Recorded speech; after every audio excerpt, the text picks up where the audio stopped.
Si la lutte contre la fraude en vue de moraliser notre pays en général et notre système éducatif en particulier est salvatrice, nous déplorons tout de même le non-respect par le ministre de l'Éducation nationale des procédures et textes dans la prise des sanctions. D'abord, la commission rogatoire qui a statué sur les cas de fraude ayant été mise en place au cours d'une réunion avec les partenaires sociaux, le ministre aurait dû convoquer une nouvelle réunion pour présenter les conclusions des travaux aux partenaires sociaux avant de les rendre publics, parallélisme de forme oblige.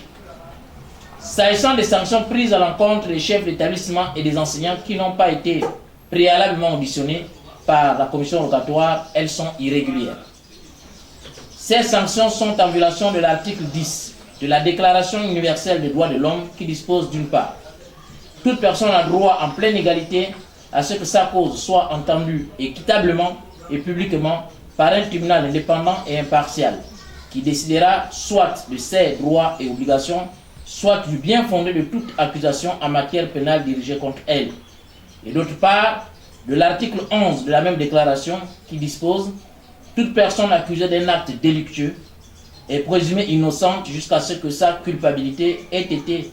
légalement établie au cours d'un procès public où toutes les garanties nécessaires à sa défense lui auront été assurées. Nul ne sera condamné pour des actions ou omissions qui, au moment où elles ont été commises, ne constituaient pas un acte délictueux d'après le droit national ou international. De même, il ne sera infligé aucune peine plus forte que celle qui était applicable au moment où l'acte délictueux a été commis. Les chefs d'établissement et les enseignants n'ayant pas été auditionnés par la commission rogatoire n'ont pu donc se défendre.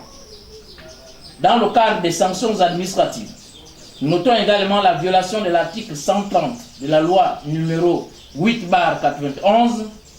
du 26 septembre 1991 portant statut général des fonctionnaires qui dispose l'exclusion temporaire de fonction et privative de toute la rémunération.